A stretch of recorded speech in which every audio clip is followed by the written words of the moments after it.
મહીસાગરના ખાનપુર તાલુકામાં હડકાયા શ્વાને આતંક મચાવ્યો છે। બીજી તરફ સ્થાનિક કક્ષાએ રસી ઉપલબ્ધ ન હોવાથી એક માસૂમ બાળકને જીવ ગુમાવવાનો વારો આવ્યો હોવાનો આરોપ લાગ્યો છે। ખાનપુરના ઘોઘાવાડામાં શાળાએ જતા બાળકને એક હડકાયું કૂતરું કરડ્યું હતું। બાળકને ગંભીર ઈજાઓ પહોંચી, 7 જેટલા ટાંકા પણ આવ્યા। હડકાયું શ્વાન કરડ્યા બાદ બાળકને એન્ટી રેબિસની રસી સમયસર ન મળી હોવાથી તેણે જીવ ગુમાવવાનો વારો આવ્યો હોવાનો આરોપ પરિવારે લગાવ્યો છે।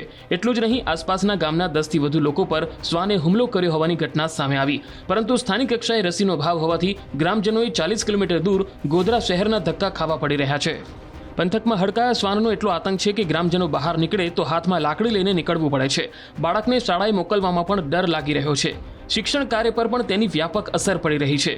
ખાનપુર તાલુકામાં આવેલ ઘોઘાવાડા, ઝેર, સિમલનાળા, વાવકુવા જેવા ગામોમાં હડકાયા શ્વાનના આતંકને લઈ ગામમાં ભયનો માહોલ છવાયો છે।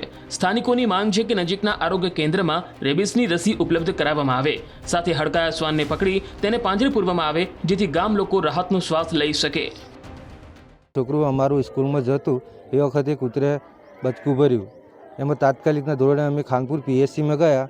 પીએચસીમાં રસી ના મળવાથી અમને બાકોર સામૂહિક દવાખાનામાં કાઢ્યા। સામૂહિક દવાખાનામાં બી રસી ના હોવાના ચાલે જિલ્લામાં મેન મથક લુણાવાડામાં કોટેજ સિવિલ હોસ્પિટલ આવેલી એમાં બી ગયા, તો લગ્ન અમને ના પાડી। ત્યાંથી અમે ગોધરા સિવિલમાં ગયા। ગોધરા સિવિલમાં જ્યાં પછી બી ત્યાં ઈલાજ થયો નહીં બરાબર, તે અમને આરામ લાગ્યો નહીં, એટલી પછી અમે અમદાવાદ સિવિલમાં પહોંચાડ્યા, તો લગ્ન સિવિલમાં કોઈ દવામાં ઈરાન થઈ, એના કારણે અમને છોકરાનું મૃત્યુ પામ્યું છે। સ્થાનિક કક્ષાએ જ રસી મળવી જોઈએ। કદાચ એ તો વાહનની વ્યવસ્થા થઈ ગઈ તો અમે દૂર સુધી ગયા, ગોધરા સુધી, પણ બાળક હોય આવું તેવું વધારે ઈજા હોય તો અમારે દૂર કઈ જવાનું। મારી માંગ એ છે કે બાકોર જેવી મોટી હોસ્પિટલમાં, જે સરકારી હોસ્પિટલ છે, ત્યાં પણ આ રસી ઉપલબ્ધ થવી જોઈએ।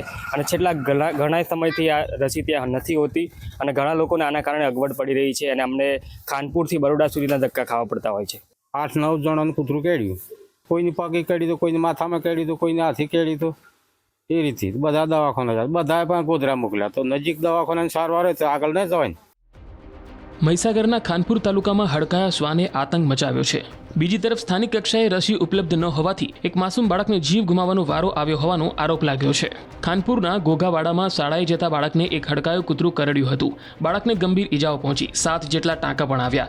હડકાયું શ્વાન કરડ્યા બાદ બાળકને એન્ટી રેબિસની રસી સમયસર ન મળી હોવાથી તેણે જીવ ગુમાવવાનો વારો આવ્યો હોવાનો આરોપ પરિવારે લગાવ્યો છે। એટલું જ નહીં, આસપાસના ગામના 10થી વધુ લોકો પર શ્વાને હુમલો કર્યો હોવાની ઘટના સામે આવી, પરંતુ સ્થાનિક કક્ષાએ રસીનો અભાવ હોવાથી ગ્રામજનોએ 40 કિલોમીટર દૂર ગોધરા શહેરના ધક્કા ખાવા પડી રહ્યા છે। પંથકમાં હડકાયા શ્વાનનો એટલો આતંક છે કે ગ્રામજનો બહાર નીકળે તો હાથમાં લાકડી લઈને નીકળવું પડે છે। બાળકને શાળાએ મોકલવામાં પણ ડર લાગી રહ્યો છે। શિક્ષણ કાર્ય પર પણ તેની વ્યાપક અસર પડી રહી છે। ખાનપુર તાલુકામાં આવેલ ઘોઘાવાડા, ઝેર, સિમલનાળા, વાવકુવા જેવા ગામોમાં હડકાયા શ્વાનના આતંકને લઈ ગામમાં ભયનો માહોલ છવાયો છે। સ્થાનિકોની માંગ છે કે નજીકના આરોગ્ય કેન્દ્રમાં રેબિસની રસી ઉપલબ્ધ કરાવવામાં આવે, સાથે હડકાયા શ્વાનને પકડી તેને પાંજરે પૂરવામાં આવે, જેથી ગામ લોકો રાહતનો શ્વાસ લઈ શકે। છોકરું અમારું સ્કૂલમાં જતું એ વખતે કૂતરે બચકું ભર્યું, એમાં તાત્કાલિકના ધોરણે અમે ખાનપુર પીએચસીમાં ગયા। પીએચસીમાં રસી ના મળવાથી અમને બાકોર સામૂહિક દવાખાનામાં કાઢ્યા। સામૂહિક દવાખાનામાં બી રસી ના હોવાના ચાલે જિલ્લામાં મેન મથક લુણાવાડામાં કોટેજ સિવિલ હોસ્પિટલ આવેલી એમાં બી ગયા, તો લગ્ન અમને ના પાડી। ત્યાંથી અમે ગોધરા સિવિલમાં ગયા। ગોધરા સિવિલમાં જ્યાં પછી બી ત્યાં ઈલાજ થયો નહીં બરાબર, તે અમને આરામ લાગ્યો નહીં, એટલી પછી અમે અમદાવાદ સિવિલમાં પહોંચાડ્યા, તો લગ્ન સિવિલમાં કોઈ દવામાં ઈરાન થઈ, એના કારણે અમને છોકરાનું મૃત્યુ પામ્યું છે। સ્થાનિક કક્ષાએ જ રસી મળવી જોઈએ। કદાચ એ તો વાહનની વ્યવસ્થા થઈ ગઈ તો અમે દૂર સુધી ગયા, ગોધરા સુધી, પણ બાળક હોય આવું તેવું વધારે ઈજા હોય તો અમારે દૂર કઈ જવાનું। મારી માંગ એ છે કે બાકોર જેવી મોટી હોસ્પિટલમાં, જે સરકારી હોસ્પિટલ છે, ત્યાં પણ આ રસી ઉપલબ્ધ થવી જોઈએ।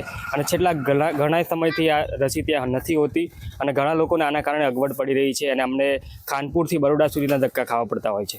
8-9 જણાનું કૂતરું કેળ્યું, કોઈની પગે કેળી તો, કોઈની માથામાં કેળી તો, કોઈને હાથી કેળી તો, એ રીતે બધા દવાખાના જાય, બધાએ પણ ગોધરા મોકલ્યા, તો નજીક દવાખાનાની સારવાર હોય તો આગળ ન જવાય।